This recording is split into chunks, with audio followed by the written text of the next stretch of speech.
शंभू जी जा दरवाजा खोल। हमेशा मुझे ही बोलते। क्या? कुछ नहीं। अरे शंभू बेटा अरे वाह वाह वाह शंभू, मजा आ गया। अरे वाह वाह वाह। अरे आप लोग कौन? अरे आपने चाचा को भूलियो। चाचा? अरे मेरे कोई चाचा नहीं है। लो कर लो बात।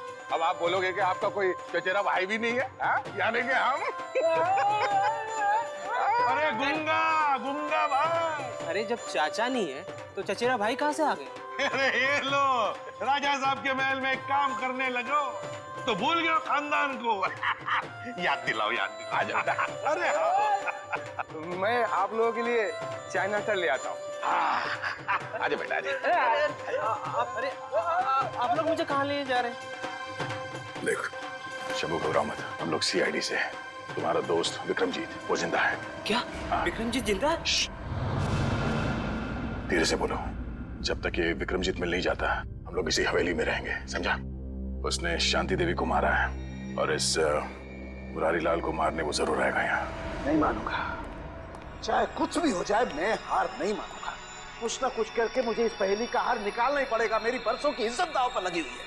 सर प्लीज थोड़ा आराम कर लीजिए। आप पिछले 36 घंटों से सोए नहीं है। कैसे आराम कर लूं तारिका, कैसे सो जाऊं? मैं झपकी भी लगाता हूं तो ये सांप मुझे सपने में दिखाई देता है। चलिए सर शुरू से शुरू करते हैं। हाँ, ये सांप अगर होटल से ही शांति देवी के गले में था तो फिर इसने एग्जीबिशन में आकर ही क्यों काटा इन्हें? एग्जैक्टली। इसका मतलब क्या?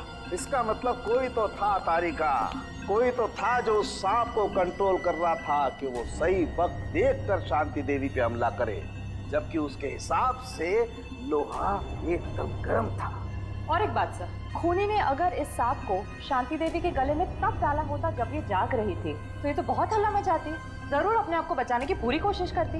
बिल्कुल बिल्कुल कोशिश करती। इसका मतलब जब शांति देवी पे हमला हुआ शांति देवी सो रही थी। शांति देवी सो रही थी और क्या? और शायद गॉड, क्या सर? ओह माय गॉड, और शायद ये सांप भी सो रहा था। सांप सो रहा था मतलब? मिल गया तारिका, मिल गया। मुझे इस समस्या का हल मिल गया। मुझे भी बताइए ना सर। बताता हूं। देखो तारिका, ये सांप एक रेप्टाइल है, जमीन पर रेंगने वाला जंतु। रेप्टाइल्स कोल्ड ब्लडेड एनिमल होते हैं, शीत रक्तधारी जंतु। ये मौसम के हिसाब से अपने शरीर का तापमान बदल नहीं सकते हैं और इसलिए जब बहुत ज्यादा ठंड होती है ये सांप हाइबरनेशन में चले जाते हैं, शीत निद्रा में चले जाते हैं। ओह गॉड, इसका मतलब सर खूनी ने जानबूझकर इस सांप को ठंडी जगह पे रखा बिल्कुल, ताकि वो हाइबरनेशन में चले जाए। यस। पर सर अगर ये सांप भी सो रहा था और शांति देवी भी सो रही थी तब भी अपना सवाल तो वही का वही है कि ये सांप शांति देवी के खाने की नली तक पहुंचा कैसे? खाने की नली तक पहुंचा कैसे? एक मिनट, ये सांप शांति देवी की खाने की नली तक पहुंचा कैसे तारिका? ये शायद हमें इस सांप की चमड़ी बताएगी। एक मिनट, एक मिनट।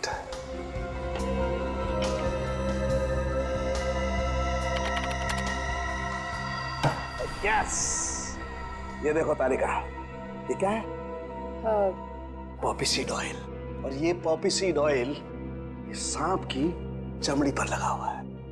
लेकिन सर सांप तो ऐसा कोई तेल अपने शरीर से निकालते नहीं है ना? Exactly right. तो इसका मतलब क्या? इसका मतलब ये कि ये पॉपी सीड ऑयल नेचुरल तरीके से, प्राकृतिक रूप से इस सांप की चमड़ी पर नहीं आया है तारिका। किसी ने जानबूझकर ये पॉपी सीड ऑयल इस सांप की चमड़ी पर लगाया है तारिका, ताकि ये सांप एकदम स्मूथ हो जाए और आराम से शांति देवी के फूड पाइप में जाकर के बस जाए। और जब ये सांप शांति देवी के फूड पाइप में जाके बस गया तो इनके खाने की नली की गर्मी की वजह से ये सांप जाग गया और जाग कर इसने शांति देवी के फूड पाइप के अंदरूनी हिस्से में डस लिया, जिसकी वजह से शांति देवी की मौत हो गई। और क्योंकि शरीर के अंदर इस सांप को भी ऑक्सीजन नहीं मिला होगा, ये भी मर गया। एग्जैक्टली। लेकिन सर वो विक्रमजीत का क्या, जो इस सब के पीछे है? वो तो अब तक गायब है। मिलेगा तारिका, वो विक्रमजीत भी हमें मिलेगा। कैसे? ये पॉपी सीड ऑयल जो हमें सांप की चमड़ी पर मिला है, तारिका ये पॉपी सीड ऑयल ही हमें उस विक्रमजीत तक लेके जाएगा। कैसे जाने दूं? आपके खिले हुए चेहरे का राज तो मैं जानकर ही रहूंगा। आप बताते हैं या मैं एसीपी साहब को फोन कर? एसीपी साहब को बीच में क्यों ला रहा बेटा? अच्छा फ्रेडी, मैं अपने राज की बात तुझे बता सकता हूँ, लेकिन एक शर्त है। तू ये बात एसीपी प्रद्युमन को नहीं बताएगा।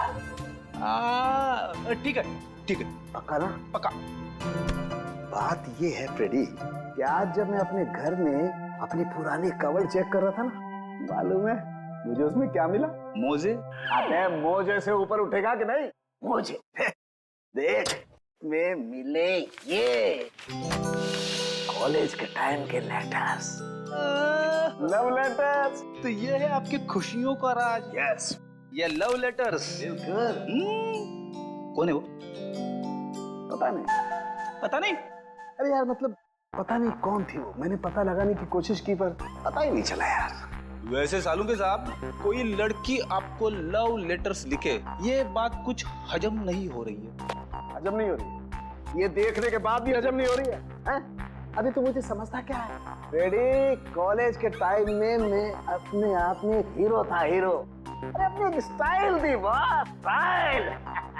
कॉलेज को छोड़िए सालुंके साहब, अभी तो आप एक फिल्म के विलन जैसे लग रहे हो। क्या कह रहा था बे तू? मैं कुछ नहीं। कुछ नहीं कह रहा तू? पक्का? पक्का। अरे यार फ्रेडी, भुला दिया। अबे ये बता तू यहाँ आया क्यों था? अरे सालुंके साहब, मैं भी भूल गया था। एसीपी साहब ने पोस्टमार्टम की रिपोर्ट मंगवाई है। अरे यार ये एसीपी प्रद्युमन हमेशा घोड़े पे सवार क्यों रहता है यार? बोला था ना करता हूँ अभी। टाइम लगता है फ्रेडी। सालुंके साहब, आज आप अकेले हैं क्या? तारिका दिख नहीं रही है। अरे तारिका को मैंने जरा काम से भेजा यार। वैसे तुझे क्या मतलब है तारिका से? कुछ नहीं, ऐसे यार फ्रेडी, एक बात समझ में नहीं आ रही है यार, खून तो इनका जहर की वजह से हुआ है, लेकिन ये जहर इनके शरीर में गया कैसे, ये बात समझ में नहीं आ रही है यार।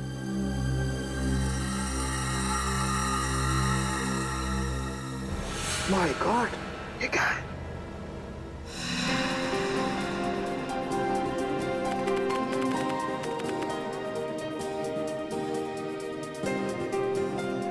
सर, कैसा महसूस कर रहे हैं आप? आपकी जिंदगी का सबसे बड़ा और पहला एग्जीबिशन है। पहली चीज तो हमेशा खासी होती है, फिर वो चाहे पहला प्यार हो, पहली बारिश का एहसास हो, या फिर मेरा एग्जीबिशन। और इस पे 4 चांद तो तब लगेंगे जब पीपलगढ़ की महारानी शांति देवी जी खुद मेरा एग्जीबिशन देखने आएंगी। अरे शांति देवी जी आ गई।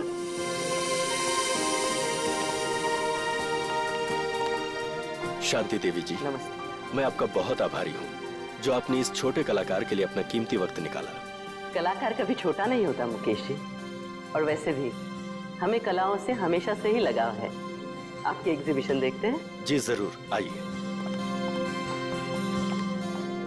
शांति देवी हाय हाय, शांति देवी हाय हाय, शांति देवी हाय हाय। हमारे खिलाफ नारे लगा रहे कि किसकी हिम्मत?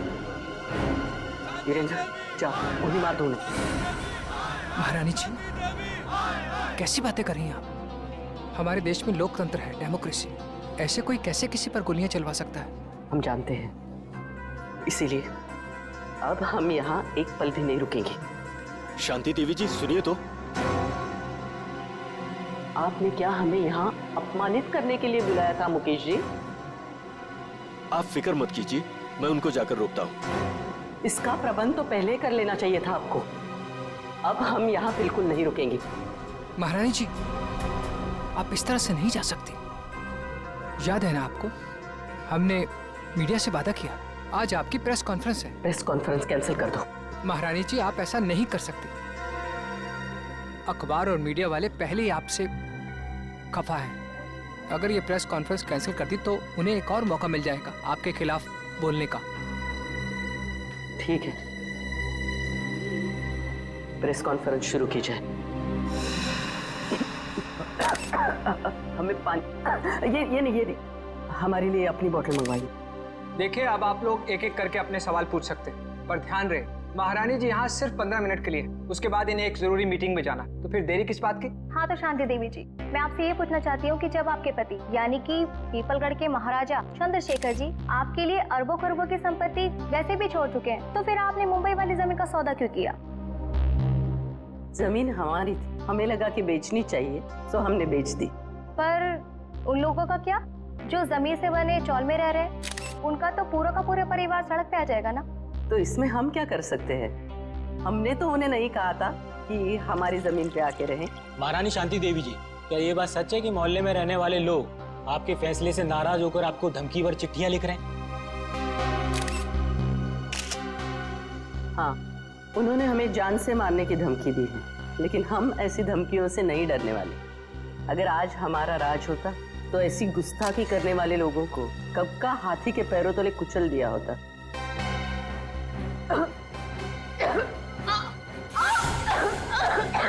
अरे महाराज जी की तबीयत खराब हो रही है, जल्दी हेलो एम्बुलेंस, जल्दी जल्दी गुलाबी सिटी हॉल, जल्दी।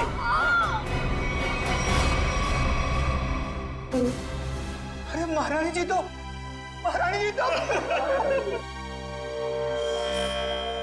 पूरा शरीर नीला पड़ गया है, मौत तो जहर से ही हुई है। मगर सर, इतनी भीड़ भाड़ वाली जगह में कोई जहर दे कैसे सकता है इन्हें?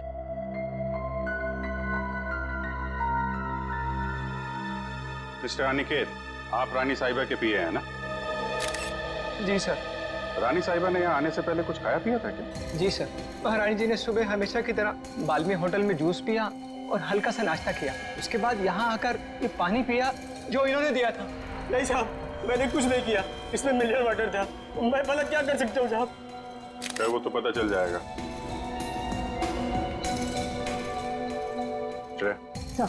सारी चीजें फोरेंसिक लैब में भिजवा देना। आपके अलावा और कौन जानता था कि रानी साहिबा यहाँ इस फंक्शन में आने वाली? मेरे अलावा तो इस बात की खबर सिर्फ मुकेश जी को थी। अरे, मुझे क्यों फंसा रहे हो?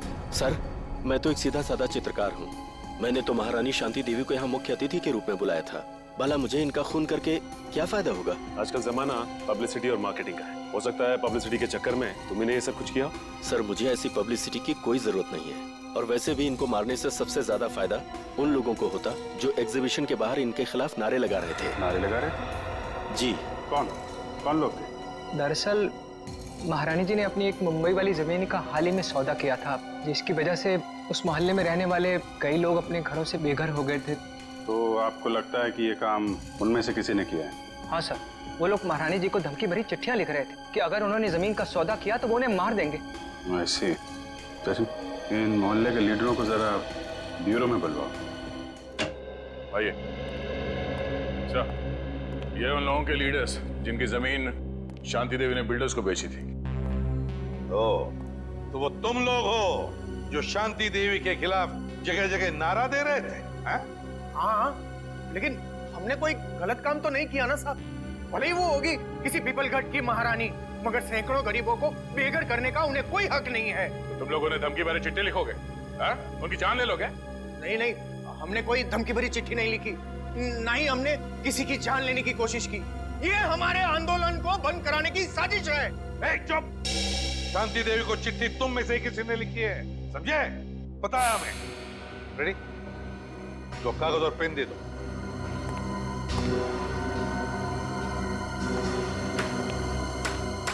इसका हम क्या करेंगे? अपना नाम और पता लिखो। साहब, मैं तो अपना नाम भूल गया साहब। क्या? खुद का नाम भूल गए? ठीक है, मेरा नाम लिखो। फ्रेडी, 305 सुख शांति बिल्डिंग, मलाड वेस्ट। अरे मुंह क्या देख रहे हो? लिखो, मलाड वेस्ट। मैं क्या हो गया? तुम भी अपना नाम भूल गए क्या? नहीं, याद है। तो लिखो। तुमने अभी तक कुछ लिखा नहीं। मैं तो अंगूठा छाप हूँ, मुझे लिखना पढ़ना नहीं आता। अच्छा, अंगूठा छाप हो? जी। सुंदर नाम है ना तुम्हारा? जी साहब।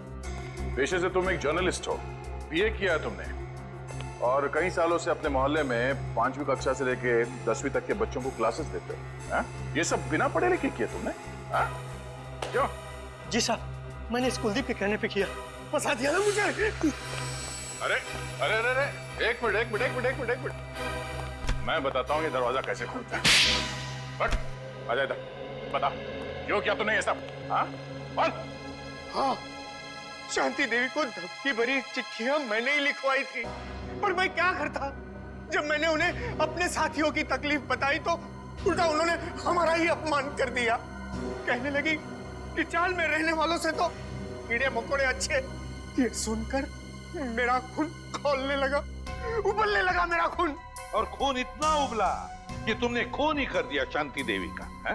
हाँ, मैंने मोहल्ले के हर एक इंसान के पास से 1,000 रुपए चंदे के नाम पर इकट्ठे किए और लक्की नाम के गुंडे को शांति देवी की सुपारी दे दी और उनको खत्म करवा दिया। मैंने सोचा शांति देवी खत्म हो जाएगी तो ये सारी समस्या ही खत्म हो जाएगी। किसी को मारकर समस्या का हल नहीं होता, समझे? ले जाओ इसे, इस लकी को ढूंढो, उठाओ इस लकी को। रेडी? ये देख। अरे बाप रे, ऐसी खतरनाक चीज मैंने फिल्मों में भी नहीं देखी। मुझे यकीन ही नहीं हो रहा ये सच है या सपना। मैंने जिंदगी में इतनी पोस्टमार्टम किए, इतनी लाशें काटी, लेकिन ऐसा तो मैंने पहले कभी नहीं देखा। This is impossible। ये यहाँ कैसे? यार, शांति देवी ने आर्ट एग्जीबिशन में इन चीजों का हाथ लगाया, इन चीजों को हाथ लगाया था। एक मिनट, रेडी? जरा वो कैन देना। ये वाला। हाँ, ये।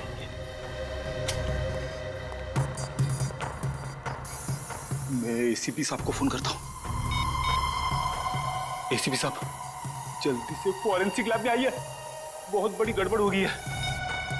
कमाल है, इसमें से तो किसी भी चीज का रंग नीला नहीं पड़ा। तो फिर ये इनके गले में आया कैसे?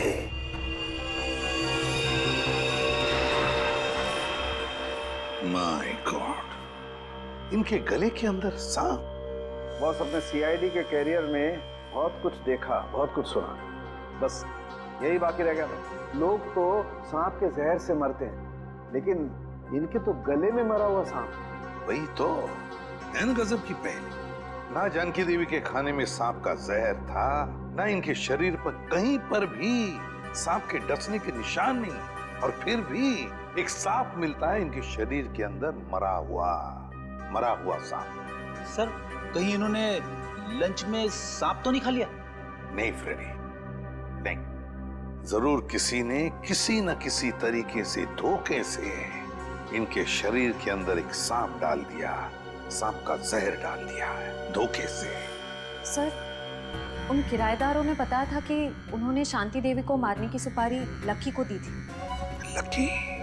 तो फिर अब लकी ही बताएगा कि शांति देवी के शरीर में उसने सांप डाला कैसे। क्या बात है बॉस, आप इतने परेशान क्यों?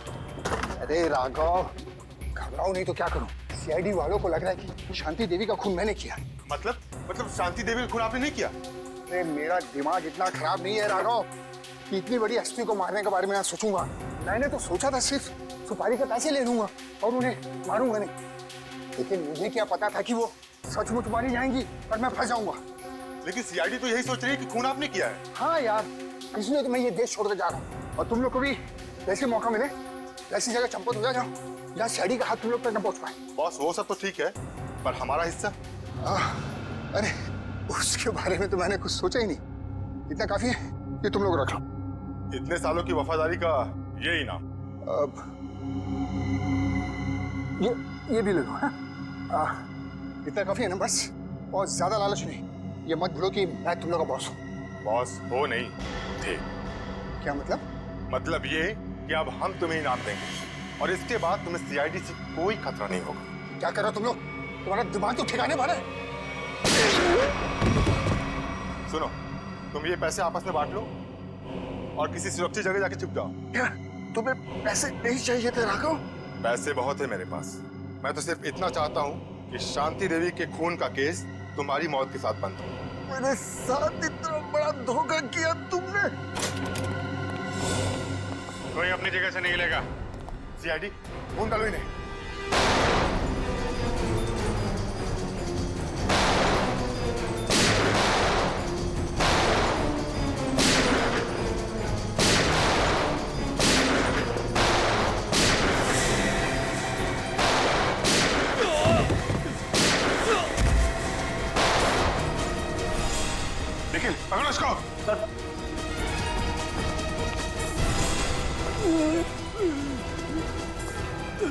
सर, ये तो लकी है सर। गोली मारी गई है।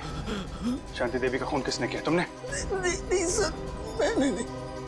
किसने मारी गोली? उन्हें तो बोलो।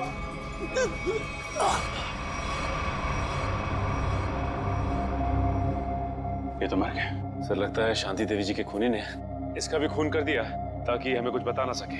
भाग गया वो। सर काफी कोशिश की लेकिन हाथ से निकल गया सर।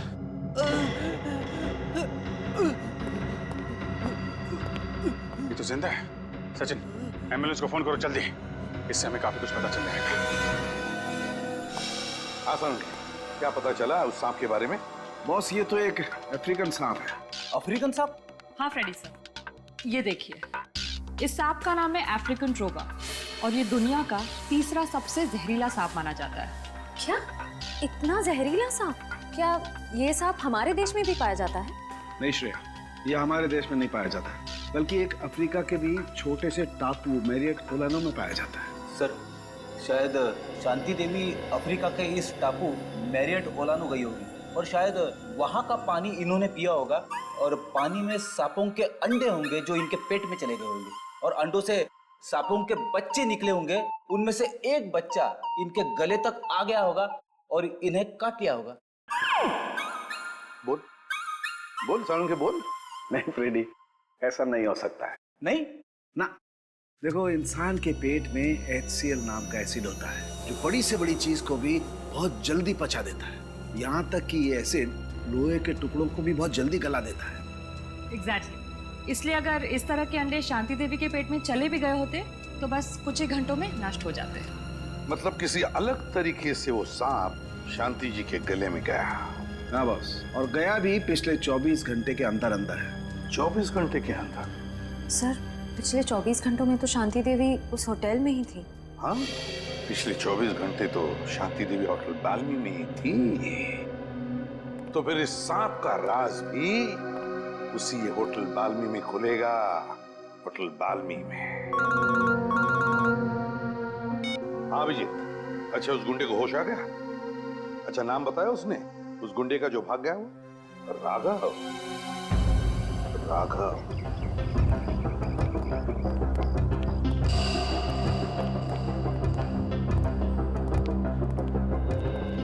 जी कहिए सर। सीआईडी कुछ गड़बड़ हुई है क्या सर? शांति देवी आपके होटल में ही ठहरी थी ना? जी हाँ सर, शांति देवी इसी होटल में ठहरी थी। बहुत बुरा हुआ उनके साथ। जी हाँ, बहुत बुरा हुआ और हमें शक है कि शांति देवी के खून में आपके होटल में से किसी एक का हाथ है। निखिल, सारे स्टाफ को इकट्ठा करो। सर देखिए सर, गलतफहमी हुई आपको। हमने सातों ने बोला जो हम में से किसी का हाथ नहीं है इसमें। पता नहीं आप लोग ऐसे क्यों कह रहे हैं। पिछले 24 घंटे से वो आपके होटल में थी। यहाँ से सीधे आर्ट एग्जीबिशन में गई और वहाँ पे उनकी मौत हो गई, है कि नहीं? जी हाँ सर, वो यहीं पे थी। इसका मतलब तो साफ है कि उनके पेट में जो सांप मिला हमें वो आपके होटल से ही आया है। अरे नहीं सर, हमारे यहाँ तो चूहा और कॉकरोच तक नहीं है, तो ये सांप कहाँ से आएगा? सांप कहाँ से आया और कैसे आया ये तो हम पता लगा ही लेंगे। आप लोग किसी को किसी पे शक है? कौन कर सकता है शांति देवी का खून? साहब, मुझे तो लगता है केतन जी का हाथ है इस खून में। रमन, ये क्या कह रहे हो तुम? अरे मैंने तुम्हारी पेमेंट नहीं बढ़ाई तो इसका मतलब ये है कि तुम मुझे सीआईडी के केस में फंसा दोगे? पेमेंट की बात नहीं है साहब, मगर आपने शांति जी के लिए नया लॉन्ड्री वाला क्यों रखा है? अरे मैं क्यों रखूंगा? मैंने किसी लॉन्ड्री वाले को नहीं रखा। एक मिनट, कोई नया लॉन्ड्री वाला आया था यहाँ पे? हाँ साहब, कल रात 9:30 बजे मैंने उसे शांति जी के कमरे में जाते हुए देखा था। जरा देखो, वो आदमी ये तो नहीं था? नहीं साहब, ये वो नहीं है जिसे मैंने शांति जी के कमरे में जाते हुए देखा था। इसे मैंने पार्किंग लॉट में देखा था। पार्किंग? मतलब राघव के साथ कोई और भी मिला है शांति देवी के खून में? उस आदमी ने लॉन्ड्री वाले के कॉस्ट्यूम पहन रखी थी। हाँ साहब। अपना लॉन्ड्री रूम दिखाइए। Please sir. तो ये रहा हमारा लॉन्ड्री रूम।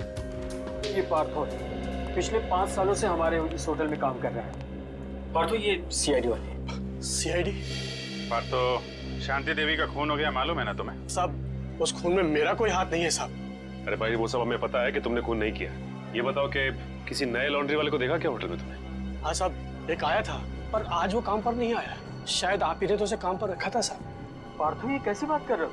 इससे पहले मैंने किसी भी नए आदमी को अगर यहाँ पे रखा है तो सबसे पहले तुम लोगों से मिलवाया है। ना मैंने मिलवाया है और ना ही सर मैंने किसी को रखा है यहाँ पे। वो आदमी दिखता कैसा था? साहब आदमी तो बहुत लंबा चौड़ा था, पर उतना ही आलसी। रानी साहिबा के अलावा किसी भी कमरे की चादर बदली नहीं किया साहब उसने। अच्छा, तो आपने उससे पूछा नहीं कि वो बाकी कमरों की चादरें क्यों नहीं बदल रहे?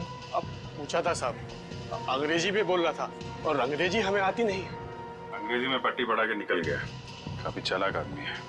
उस आदमी का स्केच बनवाना होगा तुमको, ठीक है? हाँ साहब। ठीक है। सांप उस आदमी ने यहीं कहीं छुपा के रखा था। साहब मुझे सांप से बहुत डर लगता है साहब। ठीक है, ठीक है, आप लोग जरा बाहर जाइए, हमें यहाँ की तलाशी लेनी है। हाँ साहब।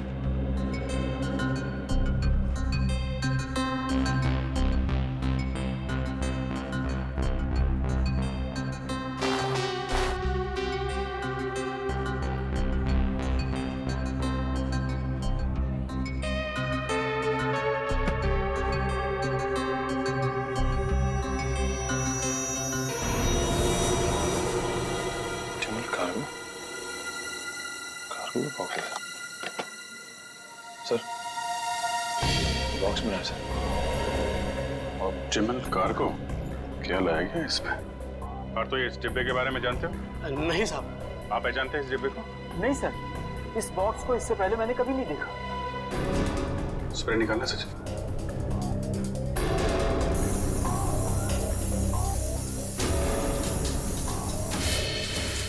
नीला हो गया,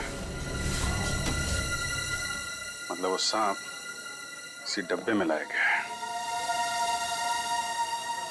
ऑप्टिमल कार्गो। कहिए सर, कुरियर करना है आपको? हाँ, सिर्फ इंडिया में कुरियर भेजते हो या बाहर देश भी कुरियर भेजते हो? अरे सर, हर जगह, लंदन, पेरिस, चीन, जापान, यूके, यूएसए, जहाँ भी, दुनिया के हर कोने में आपका पार्सल पहुंच जाएगा। अरे वाह! और क्या क्या भेजती है आप कुरियर में? सब कुछ सर, जैसे किताबें, कपड़े, तस्वीर और ऑफिशियल कागजात वगैरह। और सांप? क्या? हाँ, सांप भेजते हैं आप कुरियर में? ये क्या कह रहे हैं आप? सांप भला कोई कुरियर में भेजता है क्या? अब ये तो आप ही बताओगे। हाँ?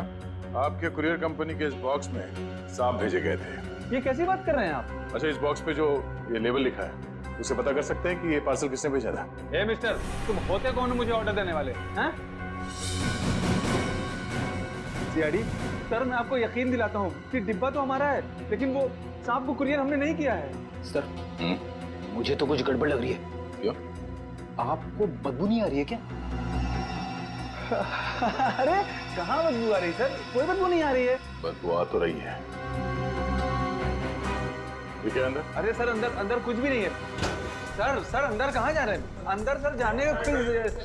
चुपचाप कोने में खड़े हो जाओ, चलो। सर वो जो बॉक्सेस होते हैं ना, वो कुरियर के वो हैं और कुछ भी नहीं है। थोड़ी देर के लिए मुंह बंद रखोगे? बदबू यहाँ से आ रही है। रेडी? अरे ये सर क्या हुआ? मेरा काम वाला जो 3 दिन से आ नहीं रहा है, तो कचरे जमा हो गए, उसी कचरे का बदबू है सर, और कुछ भी नहीं है। ठीक है, हम तुम्हारा कचरा साफ कर देते हैं। रेडी? जरा ये हटाओ। सर ये कुछ भी नहीं सर। सर सुनिए, सर सुनिए। रेडी? कुरियर कंपनी के आड़ में जानवरों की तस्करी करते हो तुम लोग? हाँ? अबे कहाँ भागोगे? हाँ? चल आज मैं तेरा कुरियर भेज देता हूँ सीधे जेल में। सर मुझे माफ कर दीजिए, मुझे बहुत बड़ी गलती हो गई। मैं आइंदा से जानवरों की तस्करी का ख्याल भी अपने दिमाग में नहीं लाऊंगा सर। चुप! इतने सारे विदेशी जानवर मिले तुम्हारे गोदाम में? हाँ? कब से तस्करी कर रहे हो ये? पिछले 5 साल से। पिछले 5 साल से? और अफ्रीकन सांप, अफ्रीकन ट्रोबा, वो कहां से लाया तुमने? किसके कहने पर मंगवाया वो? बताओ। देख, ये सिर्फ जानवरों की तस्करी का मामला नहीं है, एक आदमी का खून भी हुआ है, समझा? तेरे मुंह पे लगा हुआ ये ताला तुझे सीधे फांसी के फंदे तक ले जाएगा। बोल, जल्दी बोल। राघव ने मुझे इसके लिए 5 लाख रुपए दिए थे और अफ्रीका से ट्रोबा सांप मंगवाया था, लेकिन मुझे पता नहीं था कि वो इनका इस्तेमाल किसी की जान लेने के लिए करेगा। अच्छा, तो तुझे क्या लगा इतना खतरनाक जहरीला सांप वो जुर्म करने के लिए नहीं तो क्या अपने घर पे पालने के लिए मंगाएगा? हाँ? सर मुझे माफ कर दीजिए, मुझसे बहुत बड़ी भूल हो गई। कितने सांप मंगवाए थे? सर तो हम सांप पकाए थे। दो? बस सर, हमें शांति देवी के गले में से सिर्फ एक ही सांप मिला था। हाँ, ये बात तो है, एक ही सांप मिला था, एक ही सांप। और ये कीमती हार, ये कहाँ से आया तुम्हारे पास है? सर, ये हार राघव ने मुझे दिया था मेरे काम से खुश होकर, और कहा था कि ये पीपलगढ़ के राजघराने का हार है सर। पीपलगढ़ के राजघराने का हार? राघव के पास ये हार कहाँ से आया? वही तो दया, कुछ न कुछ तो गड़बड़ जरूर है, कुछ न कुछ तो गड़बड़ जरूर है। जरूर कोई न कोई तो है उस राजघराने से संबंधित जिसने शांति देवी का खून किया है। हाँ सर, और एक बहुत बड़ी पहेली है जो मेरी समझ में नहीं आ रही सर। इस शांति देवी को मारने के लिए कोई अफ्रीका से सांप क्यों मंगवाएगा? इंडिया से कोई जहरीला सांप उठा लेता या फिर ऐसे ही मार देता। सर, उस पहेली का जवाब इस पेपर में। पेपर में? हाँ सर, इस पेपर में लिखा है कि 20 साल पहले पीपलगढ़ के राजा की मौत अफ्रीका में हुई थी, इस ट्रोबा सांप के डसने की वजह से। हाँ सर, अखबार में लिखा है कि सांप राजा के खाने के थाली में छुपा के रखा गया था, और जैसे ही राजा खाना खाने लगे सांप ने उन्हें डस लिया।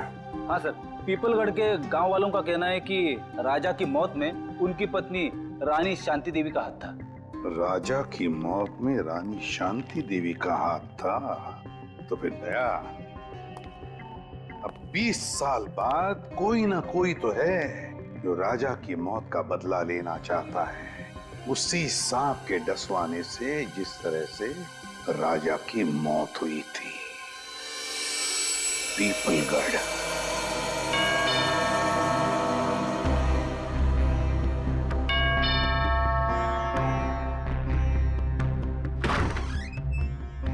आप लोग?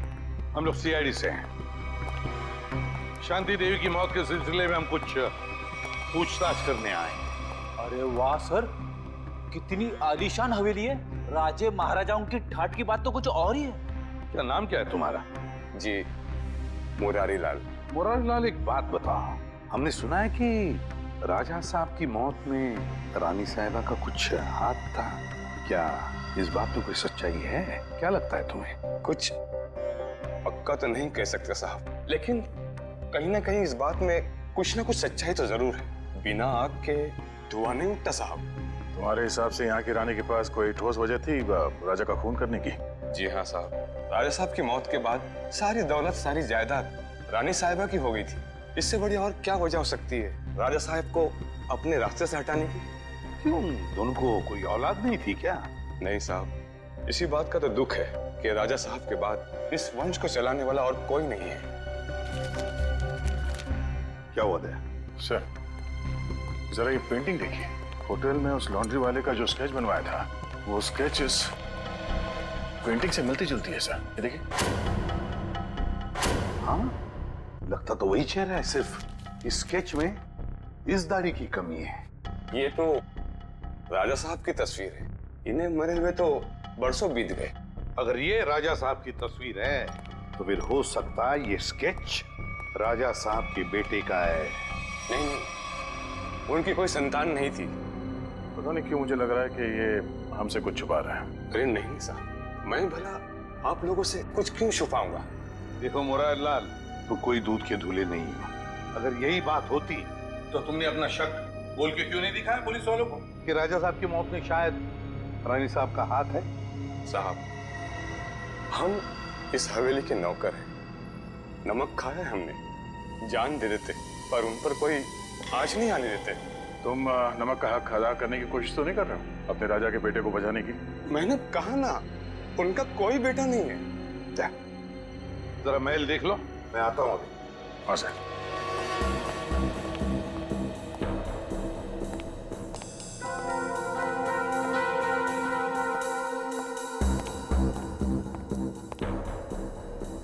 नमस्ते साहब, मेरा नाम शंभू है साहब। आप यहाँ रानी शांति देवी की खूनी की तलाश में आए हैं? हाँ, तुम जानते हो शांति देवी का खून किसने किया है? नहीं साहब, इतना तो मुझे नहीं मालूम, लेकिन इतना जरूर मालूम है साहब कि मुरारी आपसे झूठ बोल रहा है साहब। मुरारी झूठ बोल रहा है? कैसा झूठ? यही कि राजा साहब की कोई संतान नहीं है। उनका एक बेटा है, विक्रमजीत, उनकी पहली पत्नी विजया देवी से। विक्रमजीत पहली पत्नी विजया देवी से? तो राजा साहब ने शांति देवी के साथ कब शादी की? उनकी पहली पत्नी विजया देवी की मौत के बाद विक्रमजीत दूसरी शादी शांति देवी से कर ली साहब। अच्छा शंभू, ये विक्रमजीत है कहाँ पर? हो सकता है विक्रमजीत ने खून किया हो शांति देवी का, है ना? नहीं साहब, विक्रमजीत तो पहले ही मर चुके हैं साहब। हाँ साहब, हम दोनों एक उम्र के थे साहब, बचपन में साथ खेला करते थे साहब। जब अफ्रीका से राजा साहब की मौत की सूचना आई, उसके कुछ दिन बाद मुरारी विक्रमजीत को नदी किनारे ले गए शांति देवी के कहने पर। और मुरारी ने विक्रमजीत को मार डाला है? जी साहब, उसने कहानी बना दी कि विक्रमजीत खेलते खेलते नदी में डूब गया। अच्छा, तो विक्रमजीत की लाश नहीं मिली? नहीं साहब, लाश तो नहीं मिली। जरूर मुरारी ने लाश को ठिकाना लगा दिया होगा साहब। मुरारी उनका खास आदमी था साहब, उनकी हर बात मानता था साहब। अच्छा, विक्रमजीत, मुरारी लाल, शांति देवी का खास आदमी मुरारी लाल। सर, हम ऐसे वीरान होटल में क्यों रुके हैं? मैं तो कहता हूँ इस मुरारी के बच्चे को पकड़ते और वापस चलते मुंबई। और शांति देवी के खूनी का क्या? उसकी छानबीन किए बगैर वापस चले जाएंगे? तुम्हें वापस जाना है? अरे नहीं सर। सर, मुझे लगता है कि शांति देवी को मारने वाला राजा का बेटा विक्रमजीत ही है। इस मुरारी लाल ने उसे पानी में डुबो के मारने की कोशिश की होगी, पर हो सकता है वो किसी तरह से बच गया। हाँ दया, मुझे भी यही लगता है कि विक्रमजीत अभी भी जिंदा है और उसी ने शांति देवी का खून भी किया है। इस विक्रमजीत को तो हम लेकर ही जाएंगे। मगर सर, अगर विक्रमजीत वापस गांव में आया तो गांव वाले उसे पहचान लेंगे। मुझे नहीं लगता वो वापस आएगा। विक्रमजीत ने शांति देवी का खून करके अपने पिता की मौत का बदला तो ले ही लिया। बचा है मुरारी लाल। अब मुरारी लाल से हिसाब पूरा करने के लिए विक्रमजीत जरूर वापस आएगा। हम उसका इंतजार करेंगे।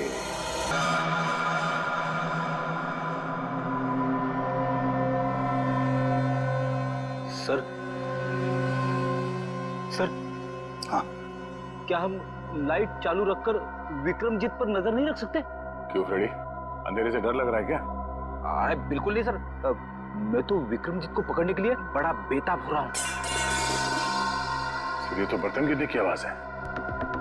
लगता है वो आ गया था। सर, आवाज किचन की तरफ से आ रही है।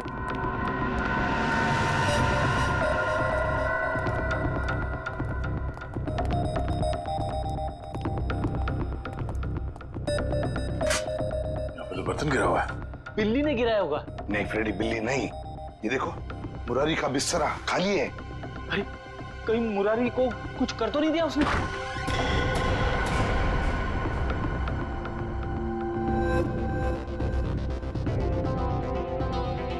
सर, ये तो अकेला है। मुरारी कहाँ है? रुक जाओ, तो गोली चला दूंगा।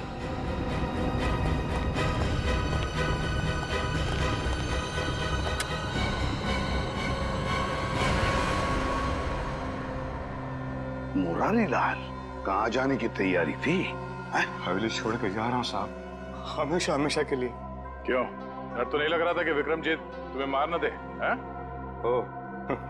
तो विक्रमजीत के बारे में आप लोगों को पता चल ही गया। हाँ, सीआईडी वालों से सच कभी छुपता नहीं, समझे?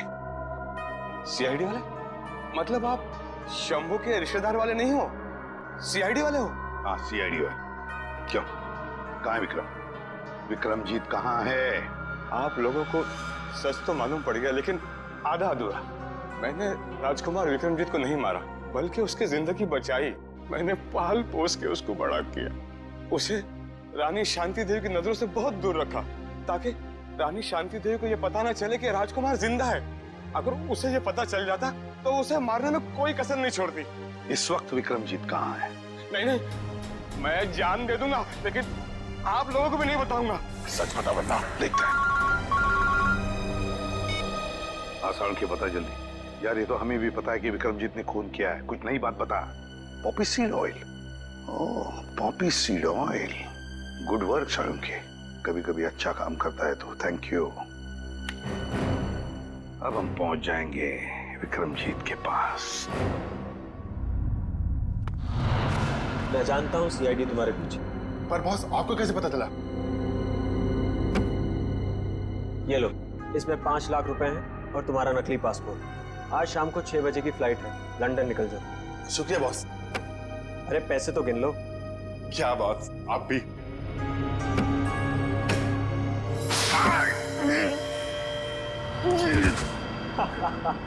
तुम्हें क्या लगा मैं तुम्हें लंदन भिजवाऊंगा? अब तुम सीधा नर्क की फ्लाइट पकड़ोगे। बड़ा धोखा। इसे कहते हैं बुरे काम का बुरा नतीजा।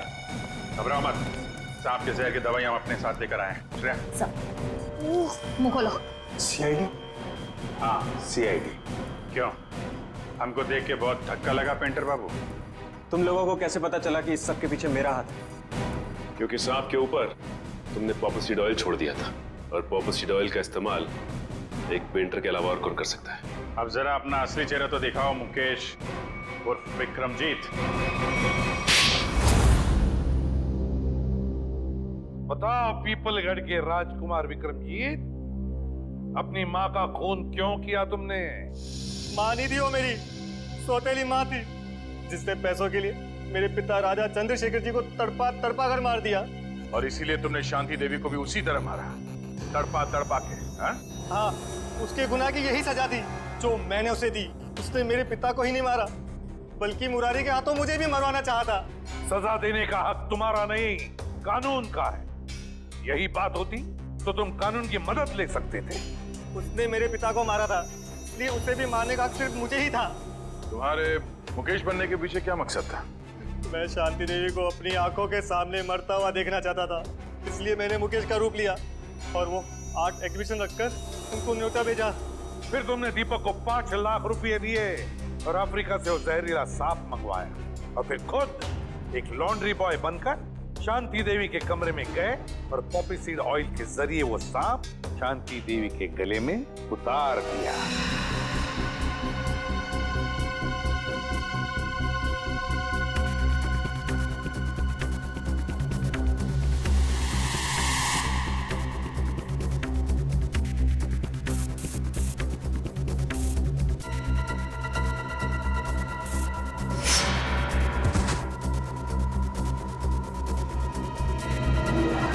बचपन से मालूम था कि शांति देवी ने तुम्हारे पिता को मारा है, हा?